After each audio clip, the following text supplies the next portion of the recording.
श्रीराम पंचरत्नस्तोत्रम कंजातपत्रायतलोचनाय कर्णावतंसज्ज्वलकुण्डलाय कारुण्यपात्राय सुवंशजाय नमोस्तु रामाय सलक्ष्मणाय विद्युन्निभाम्बोध सुविग्रहाय विद्याधरैः संस्तुत सद्गुणाय वीरावताराय विरोधिहर्त्रे नमोस्तु रामाय सलक्ष्मणाय संसस्तदिव्यायुधकार्मुकाय समुद्रगर्वापहारायुधाय सुग्रीवमित्राय सुरारिहन्त्रे नमोस्तु रामाय सलक्ष्मणाय पीताम्बरालङ्कृताय मध्यकाय पीतामहेन्द्रामरवन्दिताय पित्रे स्वभक्तस्य जनस्य मात्रे नमोस्तु रामाय सलक्ष्मणाय नमोस्तु नमस्तेऽखिल पूजिताय नमो नमस्ते तु निभाननाय नमो नमस्ते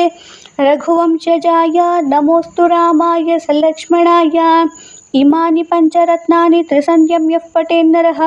सर्वपापविनिर्मुक्तः स याति परमां गतिम् इति श्रीशङ्कराचार्यविरचितं श्रीरामपञ्चरत्नस्तोत्रं सम्पूर्णम्।